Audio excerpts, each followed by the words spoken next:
সকাল সকাল চলে এসেছি রান্নাঘরে, অনেকক্ষণ আগেই উঠেছি, উঠে চাও খেয়ে নিয়েছি, ঘর ঝেড়ে নিয়েছি, চলে এসেছি রান্নাঘরে। এবার এই আলুগুলোকে নুন হলুদ দিয়ে মাখিয়ে নিচ্ছি। জানোই তো আজকে চিকেন হবে, তার জন্য এই আলুগুলোকে মাখিয়ে নিচ্ছি। মাখিয়ে নিয়ে এগুলোকে ভেজে নেব মানে তোমাদের দেখাই, শুধু মাছ নয় আলুও কিন্তু আমি এয়ার ফ্রায়ারে ভাজি। কেননা এই ডুমো ডুমো আলুগুলো যদি আমি তেলে ভাজতে যাই তাহলে প্রচুর তেল লাগবে, যেটা এর পক্ষে একেবারেই ঠিক হবে না। সেই জন্য আমি হঠাৎ একদিন এয়ার ফ্রায়ারে দিয়ে দেখেছিলাম, তো দেখি যে ভালোই ভাজা হয়। তারপর থেকে মাংসে আলু ভাজতে গেলে কিন্তু আমি এয়ার ফ্রায়ারে একটু ভেজে নিই। তো এয়ার ফ্রায়ারে দিয়ে দিচ্ছি আলুগুলো। এর আগের দিনও বোধহয় ভিডিওতে তোমাদেরকে দেখিয়েছিলাম এয়ার ফ্রায়ারে আমি যে ভেজেছিলাম। তো এই সেট করে দিলাম, টেম্পারেচার সব কিছু সেট করে দিয়ে আলুগুলো আমি ভেজে নিচ্ছি। তো এদিকে এই রমা কলাইগুলো সেদ্ধ করে নিয়েছে, কারণ আজকে মুড়ি খাওয়া হবে ব্রেকফাস্টে। তো মুড়ি ও রমা কলাই দিয়ে খেতে খুব ভালোবাসে, আমারও খুব ভালো লাগে। তো এই রমা কলাইগুলো সিদ্ধ হয়ে গেছে। এবার এগুলোকে একটু জিরে শুকনো লঙ্কা দিয়ে ফোড়ন দিতে হবে, সেটাও পরে দিয়ে নেবে। এটা তো নামালাম।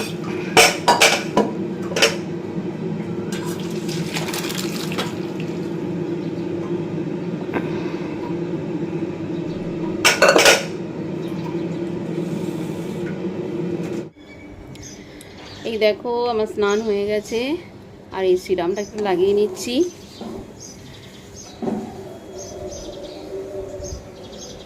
গলাটা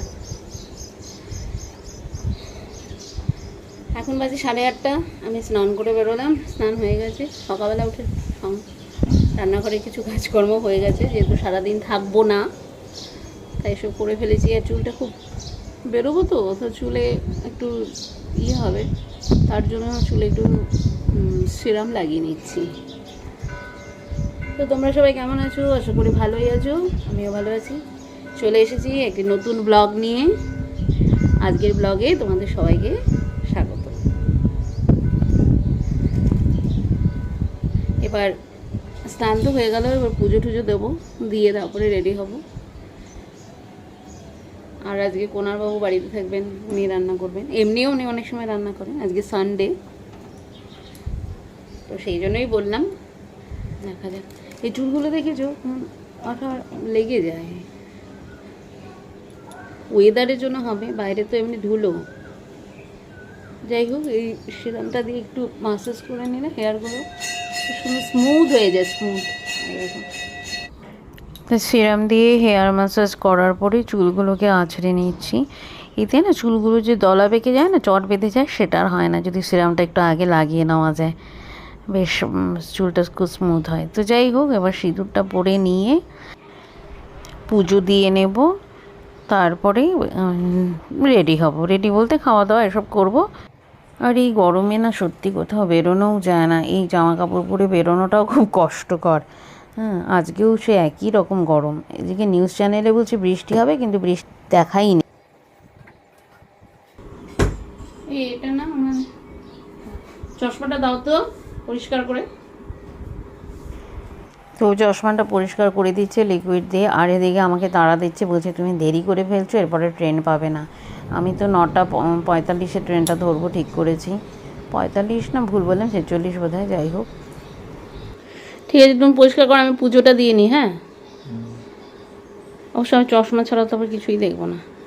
ঠিক আছে, পুজো দিয়ে তারপর ড্রেস পরে নিয়েছি, একটু টিফিনও করে নিয়েছি, করে নিয়ে এবার বেরোবো। ওখানেও নিশ্চয়ই একটু কিছু হালকা ফুলকা টিফিন দেবে, কোনো অসুবিধা নেই। তো আস্তে আস্তে রেডি হয়ে নিচ্ছি। যদিও আমি একা যাব না, ক্যান্টনমেন্ট স্টেশন থেকে আরেকজন যাবে সাথী। তো সেই আমাকে সুস্মিতা দি, তিনি আমাকে এই আজকের এই প্রোগ্রামটার কথা বলেছিলেন আর কি, তিনি আমাকে ইন্ট্রোডিউস করে দিয়েছেন। তো যাই হোক, ও আর আমি একসাথেই যাব। তো ও বলেছে তাড়াতাড়ি 9:30 9:40 মধ্যে স্টেশনে পৌঁছে দিতে, তাই যতটা তাড়াতাড়ি সম্ভব রেডি হচ্ছি। আর এ তো আমাকে তাড়া দিয়েই যাচ্ছে।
তো বেরিয়ে পড়েছি বাড়ি থেকে, আর বেরিয়ে সঙ্গে সঙ্গে টোটোও পেয়ে গেছি। এবার যাচ্ছি স্টেশনের দিকে।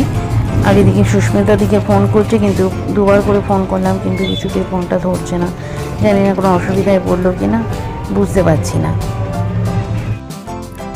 উঠে পড়েছি ট্রেনটা আমি পেয়েও গেছি, কিন্তু সুস্মিতা দি পাইনি। আসলে ও যে টোটোতে উঠেছে সেই টোটোটা একটু লেট করে ফেলেছে বলে একটু সময়ের জন্য ট্রেনটা ধরতে পারে না। ও আমাকে ফোন করে বলেছে, তো আমি গিয়ে এখন শিয়ালদায় ওর জন্য ওয়েট করব।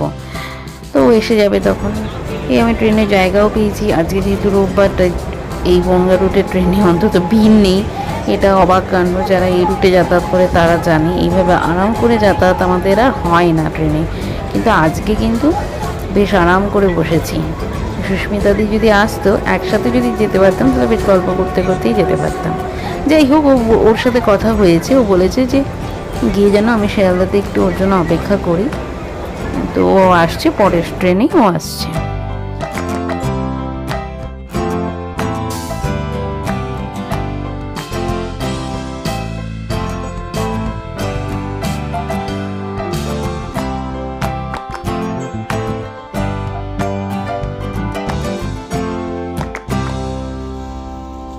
তো পৌঁছে গেলাম শিয়ালদাতে, নেমে গেছি। ট্রেনটা যথেষ্ট ঝুলিয়ে দিয়েছে। সুস্মিতা দি ফোনে বললো যে ও প্রায় বিধাননগর ছাড়িয়ে গেছে, আসলো বলে, শিয়ালদাতে ঢুকলো বলে, অথচ আমি কত আগে ট্রেনে উঠেছি, আমি এখন নামলাম। তো ঠিক আছে, চলো, ভালোই হলো, আমাকে বেশিক্ষণ একা একা আর স্টেশনে দাঁড়িয়ে থাকতে হবে না। আর এদিকে ট্রেন থেকে নেমে মায়ের সাথে কথা বলে নিচ্ছি, কারণ যেহেতু আমি ওয়ার্কশপটা যখন অ্যাটেন্ড করবো তখন আর মায়ের সাথে কথা বলতে পারবো না, ফোনটা হয়তো বন্ধ করেই রাখতে হবে। তো মাকে ফোন করে এই সময়টায় কথাও বলে নিচ্ছি, হাঁটছি আর কথা বলছি। দাঁড়িয়েছি শিয়ালদাতে দাঁড়িয়েছি, ও আসবে বলে এখনো আসেনি, এখনো অপেক্ষা করছি, আসবে তারপরে করে। তো এখানে যাচ্ছি, যদি আমাকে দেখাবো, আর যদি এলাও না করছে তাহলে তোমাদের সাথে বিকেলের পরে মানে শেষ হওয়ার পরে ট্রেনিং করছি, ওয়ার্কশপটা শেষ হওয়ার পরে আর যদি এলাও করে তাহলে মাঝে মাঝে কম্পিউটারটা নিশ্চয়ই তুলতে দেবে। দেখা হচ্ছে তাহলে একটু পরে, অথবা দুপুরের পরে। সুস্মিতা দিরা এসে গেছে, সুস্মিতা দি, সৌরদী ওরা এসে গেছে। এবার যাচ্ছি। তো এবার হল ঘরে এসে পৌঁছেও গেছি, এসে একটু ফটো তুলে নিলাম আমরা, সেলফি। আর এদিকে অনুষ্ঠান শুরু হবে, তার আগে একটু অপেক্ষা করা হচ্ছে সবার জন্য। আনুষ্ঠানিক উদ্বোধন থাকে, সেটা হলো। আর এদিকে ক্লাস নিচ্ছেন স্যার, বিভিন্ন ধরনের ক্লাস হয়েছে, তো বেশ ক্লাসটা ভালোই লেগেছে। আর উনি সবাইকে মাইকে দিয়ে মানে স্টেজে তুলে মাইক্রোফোনের সামনে গিয়ে সবাইকে দিয়ে বলাচ্ছিলেন। এটা একটা খুব সুবিধা, মানে খুব ভালোভাবে শেখা গেল আর কি। হ্যাঁ, সবাই বলার সুযোগটা পেয়েছে। নতুন নতুন অনেক মানুষের সাথে পরিচয় হলো, সুযোগ হলো একসাথে ক্লাস শেখার, এটাও একটা প্রাপ্তি। আমার তো খুবই ভালো লেগেছে, কারণ অনেক দিন পরে আমি এরকম একটা সুযোগ পেয়েছি, এরকম একটা প্রশিক্ষণ নেবার সুযোগ হলো আমার। আগে তো প্রভু করতাম, তো মাঝখানে একদমই হয়নি, তো শেখার তো শেষ নেই। তাই এইটা আমার কাছে বিশাল একটা ভালো লাগা আর কি, যে আমি আবার একবার সুযোগ পেলাম। আর এদিকে সবাই মিলে ওয়ার্কশপ শেষে সব ফটো তোলা হচ্ছে। হ্যাঁ, এখানে সার্টিফিকেট ডিস্ট্রিবিউট হলো, সেই সঙ্গে এবার টিফিনের একটা ব্যবস্থা হয়েছিল, সেটাও সবার মাঝে দিয়ে দেওয়া হলো। তো সব মিলে বেশ ভালোই হলো। ওয়ার্কশপটা শেষ হওয়ার কথা ছিল 2টোর সময়, কিন্তু তার হয়নি, সেটা পেরিয়ে গিয়ে প্রায় 2:45 হয়ে গেছিলো। আসলে এত ভালো লেগেছিলো, সবাই খুব আগ্রহের সাথে শিখেছিল, ক্লাস করছিল। আর এদিকে যিনি মাস্টারমশাই, সত্যি ভদ্রলোক, খুবই ভালো। বাড়িতে পৌঁছতে বিকেল 4টা। তারপরে এসে স্নান করে খাওয়া দাওয়া করলাম, করে একটু রেস্টও নিয়ে নিলাম। তো এখন সন্ধ্যা হয়ে গেছে, চলে এসেছি ওপরে মন্দিরে। তা আজকে মনে হলো যে এই লাইটগুলো একটু জ্বালিয়ে দিই আর মেন টিউব লাইটটা অফ রাখি, দেখি একটু কেমন লাগে। তো এত ভালো লাগছে দেখতে, তাই তোমাদের সাথে শেয়ারও করে দিলাম। কি সুন্দর হাওয়া গো, আজকে বহু দিন পরে হাওয়া না? ও দারুণ। তুমি হেঁটেছো? হাঁটা হয়ে গেছে? এই দেখো সূর্যাস্ত হচ্ছে আর আকাশটা কেমন লালচে, আহা গরম নেই একদম। তো সন্ধ্যাবাতি দিয়ে কিছুক্ষণ ওপরে হাওয়া খেয়ে ঘরে চলে এসেছি। আর আজকে ছিল দাদাগিরি ফাইনাল, তো বসে গেছে। আমি কিছু সিরিয়াল টিরিয়াল তেমন কিছু দেখি না, তবে এই প্রোগ্রামটা দেখতে সত্যি খুব ভালো লাগে। তো এই দাদাগিরি প্রোগ্রামটা আমি দেখি, আমার ভালো লাগে। আর আজকে ফাইনাল, আজকে তো দেখবই। তাই এদিকে আটা মাখতে বসে গেছি। আটা নিয়ে ভাবছি বসে বসে দেখি আর মেখে নিই। তো মাখছি আর ওদিকে দেখছি, আর ওখানে বিভিন্ন ধরনের কথা হচ্ছে, তো ওই সব রিয়্যাক্ট করছি আর কি। তো আজকে একটু লুচি বানাবো ইচ্ছে আছে। আসলে দুপুরে তো রোববার মাংস হয়েছে, তো ভাবছি যে অনেক দিন লুচি মাংস খাওয়া হয়নি, তো আজকে একটু সেভাবেই খাবো। আটা মেখে নিলাম, মেখে নিয়ে কিছু সবজি কাটতে বসলাম। এই সবজিগুলো আজকে রান্না হবে না, হবে আগামীকাল। তো আমি না ওই অনেক সময়তেই আগের দিন সবজি কেটে রাখি, তাতে না সুবিধা হয়। সকালবেলা উঠে খুব তাড়া থাকে, তো ওই জন্য যদি সবজিটা কাটা থাকে তাহলে অনেকটা সুবিধা হয়। আর একটু সামান্য ঘুম ভাঙতে বেলা হলেও খুব একটা অসুবিধা হয় না। তাই বসে বসে ভাবছি টিভিটা যখন দেখছি তাহলে সবজিটাও একটু কুটে নিই, তাই বসে বসে সবজিটাও কুটে নিচ্ছিলাম।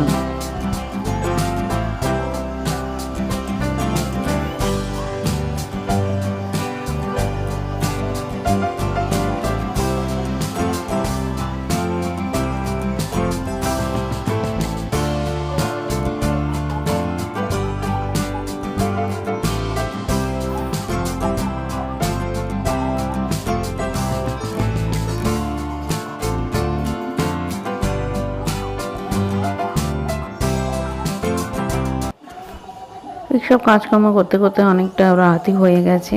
এবার আস্তে আস্তে খাবারটা বানাতে হবে, তাই এগুলো নিয়ে বসে পড়েছি। এগুলো লেচিগুলো কেটে নিই।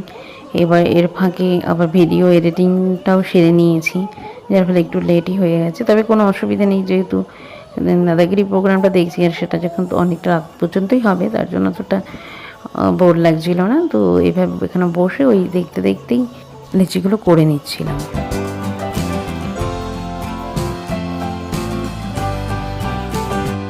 গরমে তাও অন্য দিনের থেকে গরমটা একটু কম আছে না? বাইরে হাওয়া চলছে খুব সুন্দর। বাইরে তো হাওয়া চলছে, কিন্তু এই রান্নাঘরে আসলে তো সব অবস্থা খারাপ। এটা তো একটা আগুনের গোলা,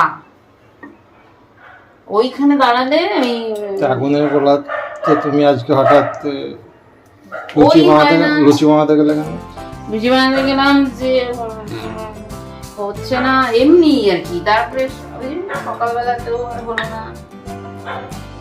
পয়লা বৈশাখের দিন খাওয়া হয়েছে তোমাদের, আর খাওয়া হয়নি তোমাদের, তুমি তো তোমার ব্যাপারটা না। তারপরেও হয়েছে অবশ্য, কেনা খাওয়া হয়েছে, ঘরে বানানো হয়নি। তখন ঠিক আছে। তারপরে দিনের বেলাতে তো আর হলো না, ছিলামই না যেহেতু বাড়িতে, তার জন্য। আর প্রতিদিনই তো তোমার আবহাওয়া দপ্তর প্রতিদিনই সে কবে থেকে শুনে আসছি শনিবার রোববার বৃষ্টি হবে, শনিবার রোববার ওয়েদার ঠিক হবে। শনিবার গেল, রোববার গেল, কোনো ওয়েদার ঠিক হওয়ার কোনো চান্সই নেই। বিরক্তিকর। আজকে একটু তাও বাইরে হাওয়া আছে সামান্য, এই আর ঠিক হবে না বোধহয় এবছরে। বাপরে বাপ, দিল্লিতেও মনে হয় এরকম অসহ্য লাগেনি,